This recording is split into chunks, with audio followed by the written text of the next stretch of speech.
ఇవాళకి కొంత తగ్గుముఖం పట్టింది వరద, రేపు ఇంకా తగ్గుముఖం పడుతుంది. జనాలందరూ బయటకు వచ్చేస్తారు, ఏ ప్రాబ్లం లేదు. ఆ తర్వాత ఆహారం అన్నీ అందుతాయి, ఓ 4 రోజుల్లో అన్నీ మర్చిపోతాం. బట్ క్రైసిస్ మేనేజ్మెంట్లో కీలకమైనటువంటి అంశం ఫస్ట్ రోజు మిస్ అయినటువంటి, ఇది విమర్శ చేయట్లేదు, వాస్తవం ఏంటో ఒక్కసారి భవిష్యత్తులో ఇట్లాంటి పునరావృతం కాకుండా చూడాల్సినటువంటి అవసరం ఉంది. ఏంటది అంటే దాదాపుగా సింగినగరు ఆ ప్రాంతం అంతా కూడా ఒకప్పుడు విజయవాడలో భాస్కరరావుపేట బస్సు డిపో తీసేసినప్పుడు, లేదా ఇప్పుడు ఉన్నటువంటి కృష్ణలంక హైవే ఉంది కదా, ఆ హైవే మొత్తం అటు ఇటు కూడా పాకలు ఆక్రమణలు అవి ఉండే, పేదలంతా అక్కడ నివసించేవాళ్ళు. అప్పట్లో వాళ్ళందరినీ కూడా అక్కడి నుంచి ఖాళీ చేయించి సింగినగర్కి తీసుకొచ్చి అక్కడ నివాసాలు ఇచ్చారు.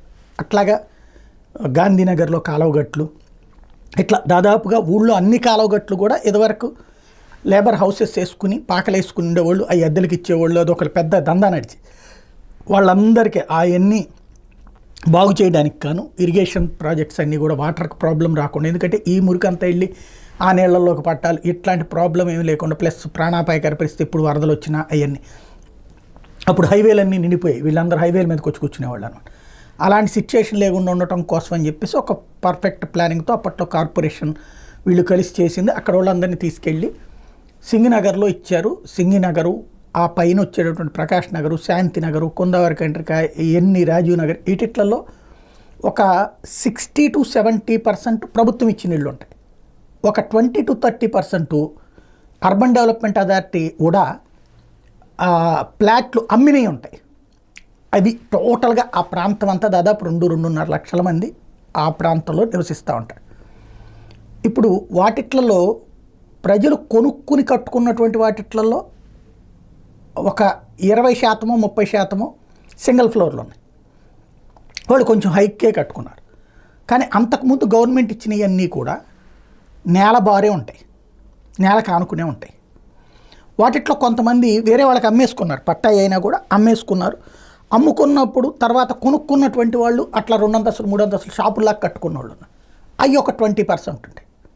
అంటే ఓవరాల్గా 2.5-3 లక్షలు అనుకుంటే చీఫ్ అండ్ బెస్ట్ 1 లక్ష ఇళ్ళు అయితే ఇట్లా సింగిల్ ఫ్లోర్లోనే ఉంటాయి, ఏది ఉచిత ఇళ్ళు. అవి కాకుండా ఇంకొక 50,000 ఎవరైతే ఇండివిజువల్గా కట్టుకున్నారో ఏది రిజిస్టర్డ్ ల్యాండ్స్, అవి కూడా సింగిల్ ఫ్లోర్సే ఉన్నాయి. అక్కడ అసలు సమస్య వచ్చింది. ఈ పేదల దగ్గర వచ్చింది సమస్య.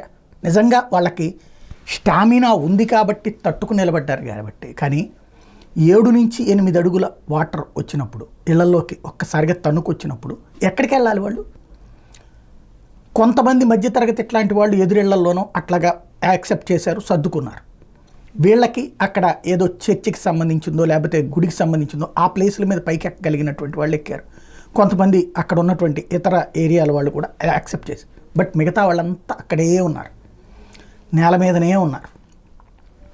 ఎలాగంటే వాటర్ వస్తుంటే ఆ పక్కన ఉన్న చెట్టో లేకపోతే ఆ గోడనో పట్టుకుని నిలబడ్డారు.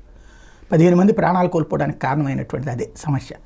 ఎందుకంటే వాటర్ స్టాగ్నేటెడ్గా ఉన్నప్పుడు ప్రాబ్లం ఉండదు, ఫోర్స్గా తంతున్నప్పుడు పట్టుకుని నిలబడాలి. ఈవెన్ స్టాగ్నేట్గా కూడా 2 అడుగులు వాటర్ ఎట్లాగా ఇబ్బంది ఉంటుంది, అది సమస్య ఎదురైంది. ఇప్పుడు ఏది కూడా మనం ఊహించని ఉత్పాతం ఇది. భవిష్యత్తులో ఇట్లాంటి పరిస్థితి రాకుండా ఉండాలంటే ఏం చేయాలన్నది ఆలోచించాల్సి ఉంది.